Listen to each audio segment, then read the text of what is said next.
Hi, today we are making a roulade of chicken, which means just round. And this can be something served hot or cold. If it's served cold, it's called a Galantine. If it's served hot, it's called a Galantine. And what we're going to do is we're going to take a whole chicken that we got from Boyd's farm, and I am going to take the skin off in one piece after I dry it, and we will be stuffing it with a kind of a chicken sausage. Okay, but first I'm going to show you how we're going to take this apart. So you can see it's a pretty sizable bird, which is good. Get a lot of portions out of it. So we want to just make sure that everything's out of there and it's kind of completely dry. I always like to dry the outside of everything off when I do it. This way it doesn't slide around on the board. Okay, so I'm going to show you the typical way that we butcher chicken up here at SUNY Delhi. First thing we're going to do is we're going to remove the wings, and we're going to leave just the wing bone on. Now you can see at the top here you have these shoulder pads. It's a little bit of fat that's on the wing, and we like to cut to the outside of that, straight down to the bone. Okay, and give it a pinch, and you make sure that you get all these tendons out of there, because if you don't, you're not going to get a clean break of the bone being completely clean. Once you can see that there's no meat on the bone, you're going to take it where it bends at the elbow and snap it back and pull it off, so this way it's nice and clean. Okay, you're going to put that wing aside for other use. You're going to do the same thing on the other side. Once again, shoulder pad to the outside. Okay, make sure you go all the way through. Give it a pinch underneath so you know exactly where you want to cut it, and you want to kind of scrape that meat away, okay, till it's clean. And again, snap it back the opposite way, and you can see how clean those bones come off.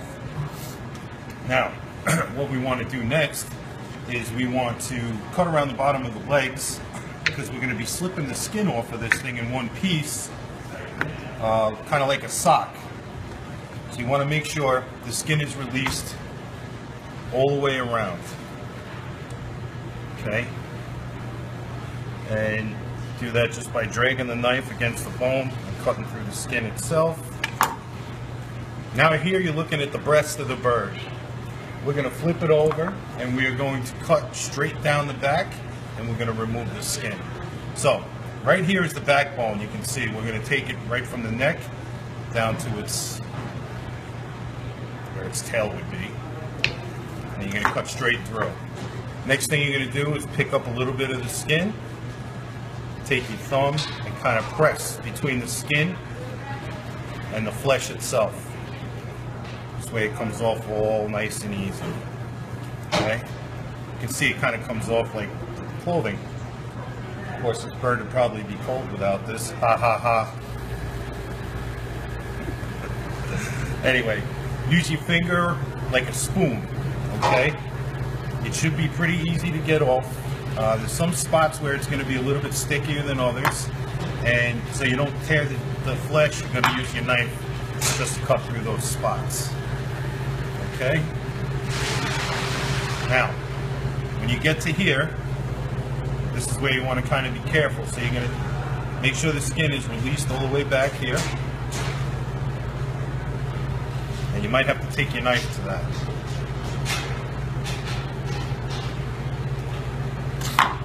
Now what you want to do is grab here and push the leg through, and then you want to stick your thumb between the leg and the skin, right, just like that. You want to get a good grip on the skin itself, and you want to pull it off. Okay, see, it comes right off, skinless. Okay, now you're going to take it off up here. You have to be a little more gentle, even though this is a big bird. You're going to have plenty of skin left over, so it's not really going to matter too much. If you have a hole or two, you'll be able to fix it easier because you have enough excess skin. So you want to kind of be careful and just gently bring that over the bone itself. And up here is usually where you have to use your knife a little bit. The fat is a little tougher at the top, so it holds the skin a little bit more. Hold on, it should come off.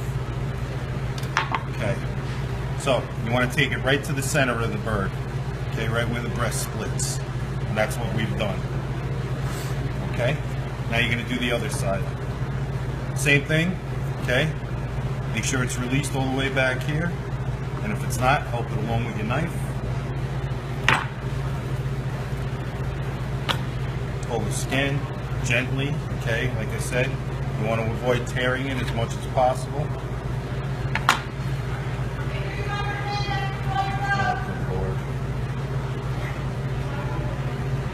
Okay, right there.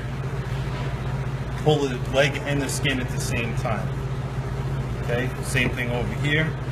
This is where the wing was, where we took the wing off. Make a little bit of a cut just to make it easier to slip the bone through.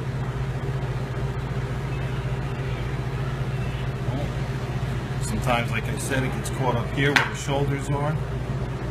Okay. You want to kind of just get that hole through there and release this right there. Okay. So now we've gotten the skin off just about. We have one last task, and that's to get it off the breast without tearing it. So there's a membrane that holds it to the center of the breast. You want to cut through that, and you want to gently pull it back. Okay, just like that. And now you have your skin. Now with the skin, you kind of want to clean it up a little bit because I'm sure it's got some issues with it. As you can see, it's pretty much in one piece. You have these huge deposits of fat, which are down by its tail section. Here's the legs, which I like to fold on the inside, so then it'll get in the way when we wrap it. Because the idea is we're going to wrap up this chicken sausage in its own skin and cook it that way. Okay, so what I'm going to do here is I'm going to square this off. I'm going to take this off here. I can see, being the size of this bird, I really don't need any of this up top, so I'm just going to take this off straight across. I'm going to switch knives for a moment.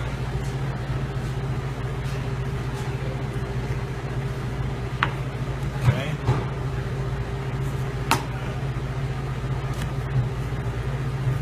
I'm going to take this fat deposit off the bottom, here, and here, and this one here. Okay. So as you can see, it's pretty much squared up. You don't need that. You do get some friends that like to hang out after, so you want to take those off. Now where these holes are, we'll be able to close them up because of the size of the skin. And as you can see, it's a nice square. So what we're going to do with this now, we're going to put it on a piece of plastic wrap that's on a sheet pan. And we're going to stick it somewhere to stay very cold, because you definitely want all of this to stay very cold. Make sure it's nice and flat, all the wrinkles are out. And I'm actually going to stick this in the freezer to set up a little bit. Okay, so what we want to do is we want to get the breast off all in one piece. And we're going to take the legs and thighs and we're going to take the bones out of it. I'm going to use that as what we call force meat. It's a real ugly word for a very tasty thing. Force meat is nothing more than sausage, and we're going to do it in a food processor. And in the process of making this sausage, there's a couple of things we're going to put in it. We have to add a little bit of fat into it, so we're going to use bacon in this case, which I'm going to put in the freezer so it stays nice and cold.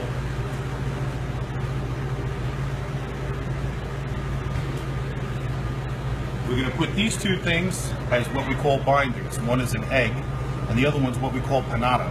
Panada is nothing more than just soaked bread or breadcrumbs with milk or heavy cream, or this right here is panko breadcrumb with a little heavy cream. We're going to add a little bit to this to enhance the flavor after we make the sausage. I'm going to put some caramelized shallot. I'm going to put these oyster mushrooms from Town Line Farms. I'm going to put this manchego cheese, which comes from Vavina Valley Farms. In addition to that, I'll be putting some chive, some tarragon, and some lemon zest. And you're going to see the process about how we roll it up so it's nice and even. Okay, so the chicken, in order to get this off of here properly, now I don't need this part of the wing. We're going to take that off for something different. And I didn't take it off in the beginning the way you normally would if you're breaking a chicken down, because it would have left a much bigger gaping hole. Even though this thing was a little bit bigger than I anticipated, I'm used to doing it with smaller chickens, and I probably could have taken this off since we wound up taking the whole top of it off anyway. Okay, so what I want to do here, this is the rib cage of the bird. Right here is a line of fat. That's where the rib cage starts and stops, and it attaches to the back. We're going to take this off from the bottom up instead of going from the middle down, because we want to keep this all as one piece. But before we do that, we need to take the wishbone out. The wishbone resides right up here. So in order for me to do that, let me get rid of this fat. I take the tip of my knife and I stick it right between. Make a little bit of a cut. Then I go fishing. I stick my finger in there and I feel for the top of the bone. A big bird. Okay? And then what I do is I kind of loosen it up with my fingers and I pull forward.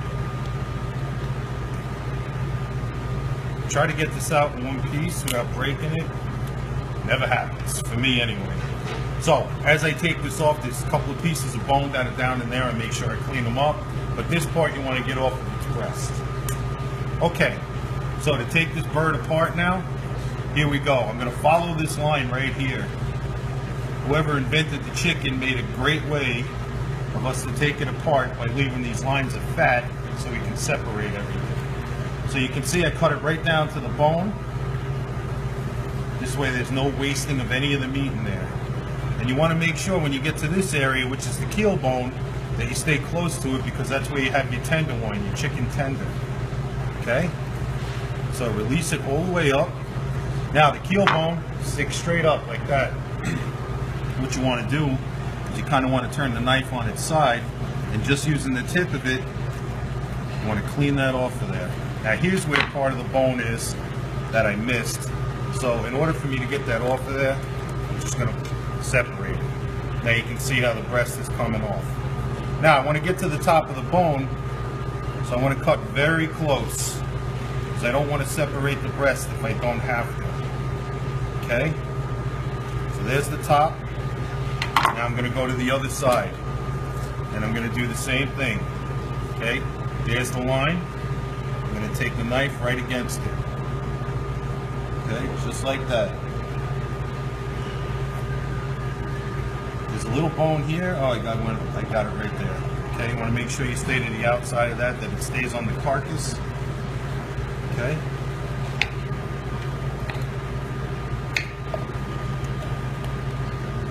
You want to do the same thing. Get to the keel bone, turn your knife a little bit, cut it off. Okay? Once you get to the top of the keel bone, you can kind of now take it off completely.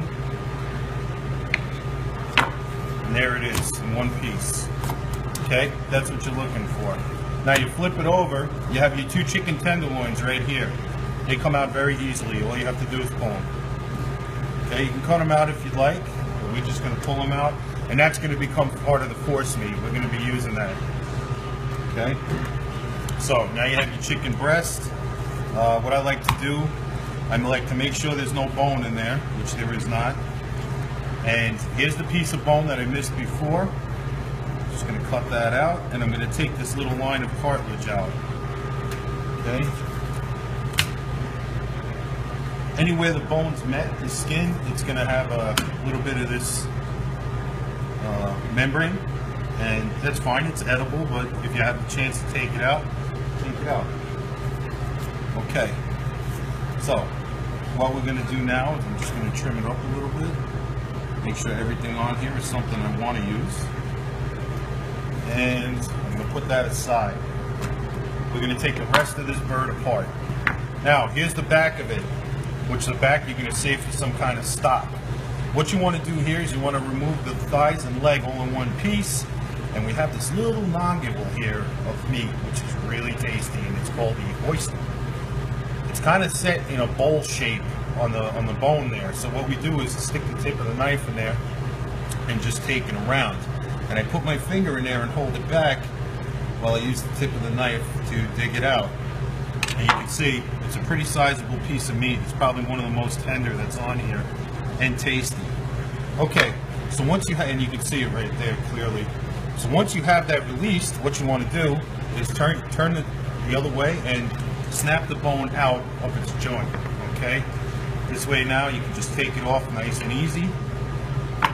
Here's your leg and thigh with that piece of oyster right there. We're going to do the same thing on this side, okay? Take the oyster out, nice and easy, okay? We are going to pop it again. Well, let's release this first. That might help. And once you see the bone clearly, you don't like that. Once you see the bone clearly, just take it off. Okay. Now, this is something you want to keep for stock. You can roast it, you can boil it, pull the meat off of it. It makes there is meat in here, and it's back shoulder blades and things like that. You can use that for soup. You can use it for sandwiches, like make chicken salad out of it, whatever you want to do. Feed your dog. Okay. So here we are, leg and thigh. Now to make it easier, we want to bone these separately because trying to bone it all in one piece is going to be a pain. So this is the way it works. We're going to lay it so the knee side is down, and once again you can see there's a clear shot as to where to cut this without hitting any bone. Okay? So in order to bone out this thigh, I'm going to take my knife and cut right down the side of one of the bones. Okay? I'm going to cut down the other side. One of the bones, it's only one bone. Then I'm going to release it at the top. Now I'm going to use that as a handle. I'm going to use the back of my knife and just push it off. Okay? Get all that meat off of there. And once again, this can go into stock. Okay? You can roast it off, or you can do it just like that. And what I want to do is here, there's a kneecap that needs to come out. Okay, it's just a piece of cartilage. And I want to check for any other thing that I don't want in there. So what I want to do with this right now, I want to cut it up into smaller pieces, so this way it's able to go through the food processor without really making too big of a deal. Okay, and I'm going to grab a bowl. I'm going to put all this in the bowl. Now for the leg, I'm going to do the same thing. Okay, now the leg has a lot of tendon in it. That's all going to get chopped right up with the food processor, so you'll never know. If you have the chance to take it out though, you can. As you can see, I'm just using the tip of the knife and kind of cutting around it. Now I'm going to push all the meat down to the bottom. Just like that. Now I can cut it off. Doesn't have to be pretty because it's all going to get chopped up in a food processor anyway. So you want to kind of use the handle, use the bone as a handle, and kind of pull the meat off. And once you can get where you see the bottom of the bone, you can cut around that. Now you got yourself a nice clean leg. This again, stock. Okay, so let's look and see what we got here. There's a tendon right there. Try and take that out because you really don't need it.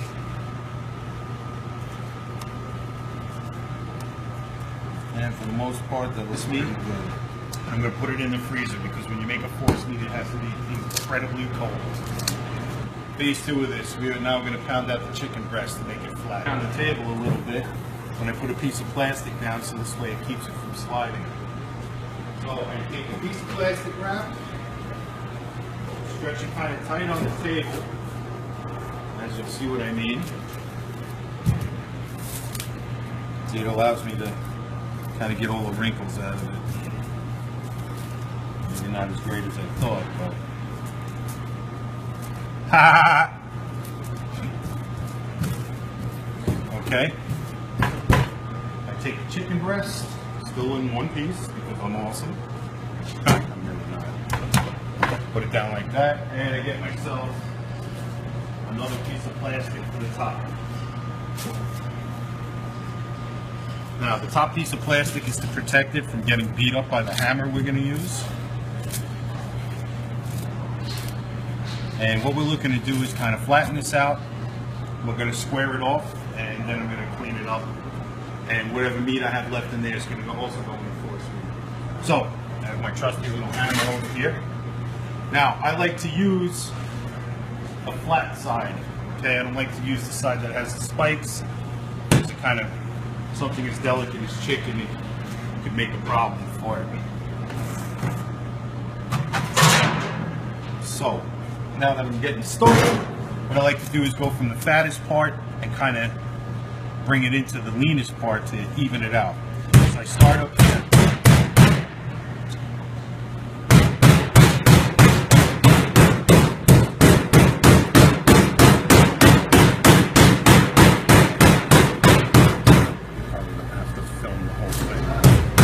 What I want to do with this now is I want to keep it very cold again.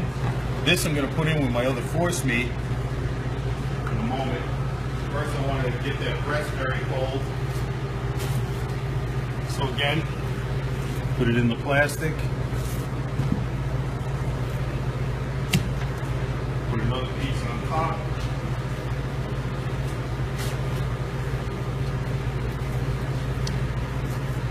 Okay, and all I'm going to do is fold it over itself, and I'm going to stick that in there. We're going to get ready to start making what's called force meat.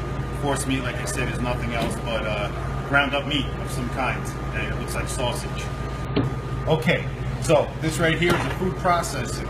The parts for the food processor are in the freezer. They've been in there since we started. That's to keep it very chilled. When you do this process, heat is an enemy. So you want to make sure everything is ice cold. That's why the meat is in there. That's why the fat that we're going to add to it's in there, and the pieces for this are in there.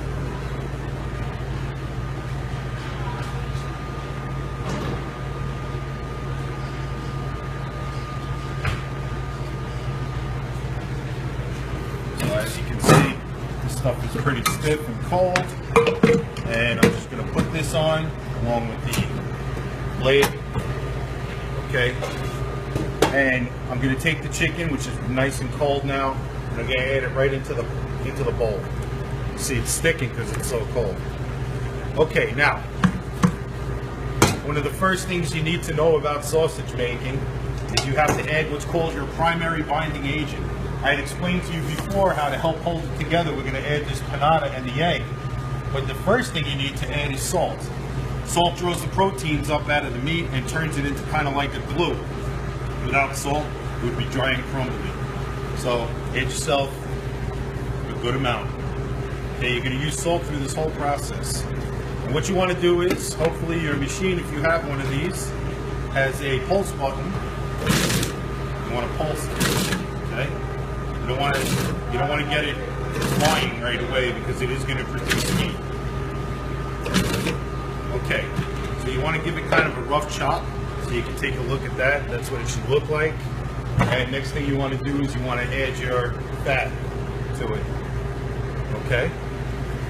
And like I said, in this case we're using bacon. You can use pork fat. You can actually use chicken fat if you don't like pork.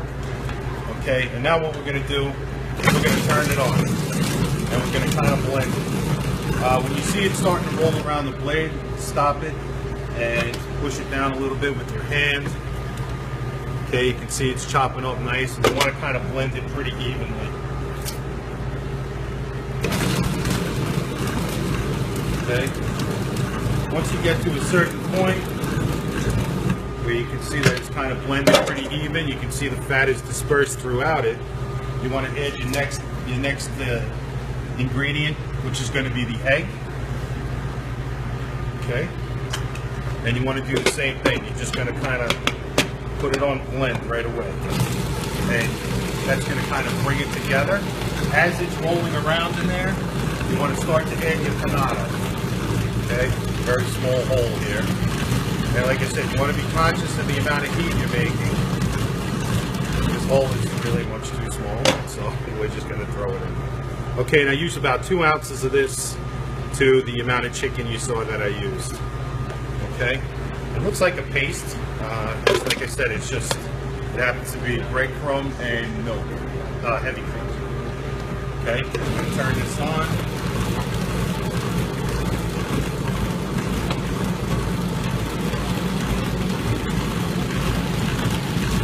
And I'm going to wait till it blends real nice. I can see that the bread is not quite blending, so I need to push it down a little bit. Make sure you get it under the blade. Sometimes it rides on top of the blade.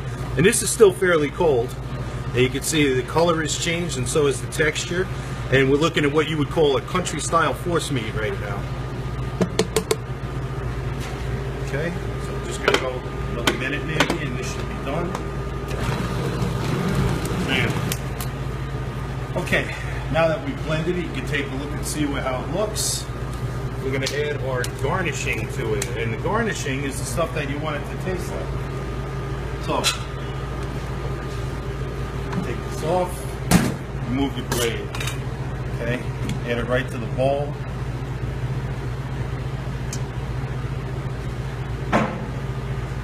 And I'm going to use my hand because I have a glove on. You can use a rubber spatula, a wooden spoon, whatever you want. Okay, try to get all of it in there. You can see what it looks like. It's really nice, purdy. I said purdy. Okay. So, when we add the stuff that we want it to taste like, you're gonna what's called fold it in. Okay, you're not gonna mix it or whip it. And some people would like to put it in the machine. I kind of don't, because if you whip it too hard, it kind of turns the meat green from the herbs. So being I got fresh herbs in there, I'm going to fold everything in. So I'm going to use a rubber spatula. First thing I'm going to add is my chive and my tarragon.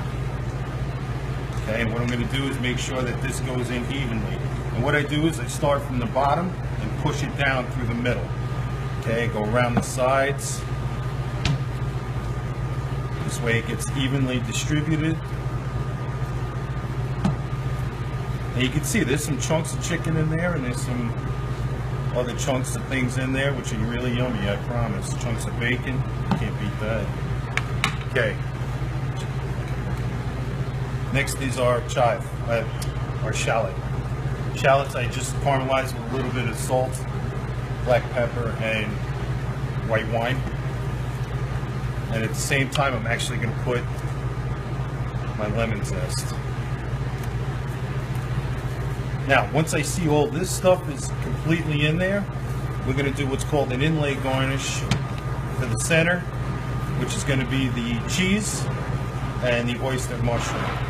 Once you can see that everything is kind of evenly distributed, you're going to be ready to roll this.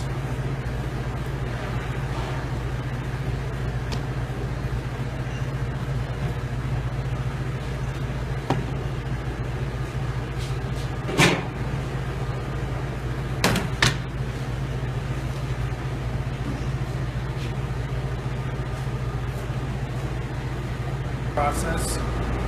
We are now going to wrap this up, literally. So, what I'm going to do, again, I'm going to take a little bit of water, wet the table, and I'm going to take the chicken skin, and I like to roll it so the shoulders are up. You can roll it any way you want. That's how I roll. That's how I roll. Okay, so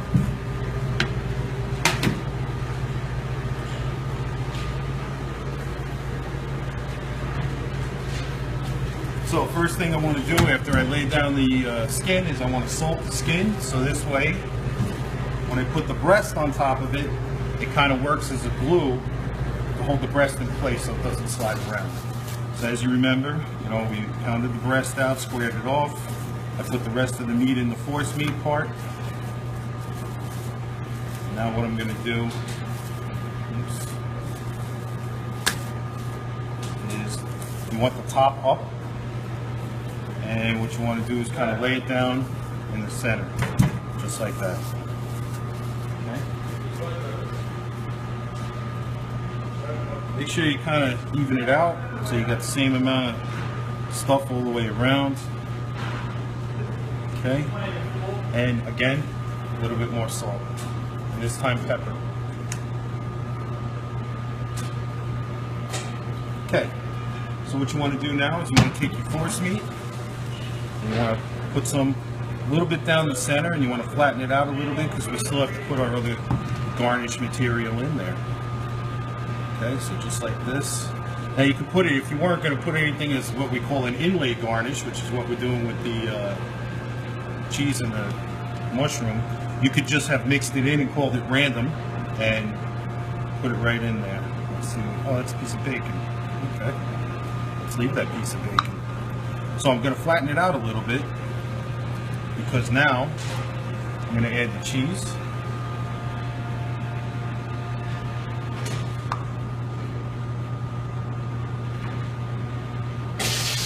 And I want to make sure that it's kind of even. And then I'm going to add some mushrooms.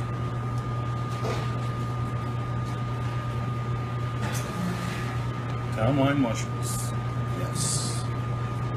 Okay. So, after that's added, now comes the fun part of wrapping. What I want to do, I'm going to pull this back to me, and I am going to fold this over once, and pull back a little bit, and unfold it.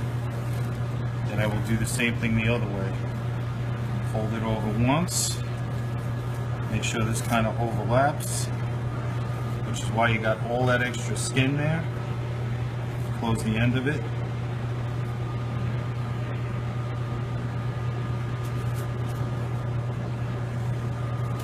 Close the end of it.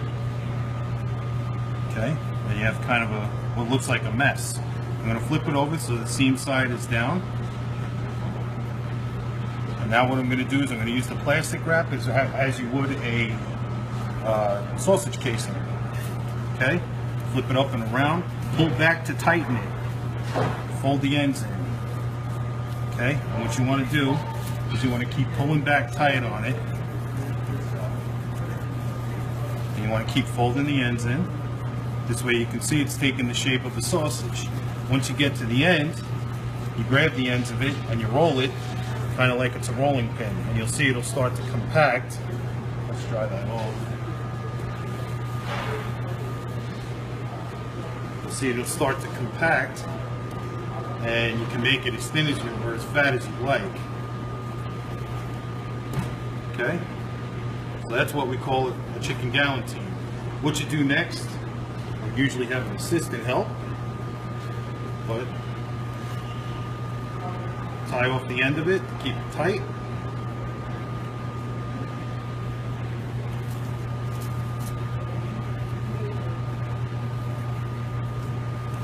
Okay. You want to just make sure it stayed tight. So you roll that way. And then you take your other tie that you made, wrap it around once, and tie it off.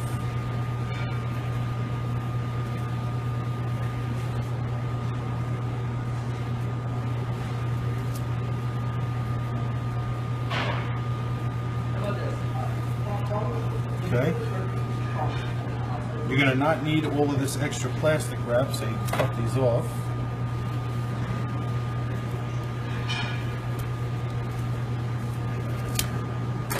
And now for the one in the middle to keep it from bowing out. Like I said, you kept it kind of flat. Okay. All you do is pick it up, put it like that, and very gently, so it doesn't squeeze, just like that. That is a chicken galantine.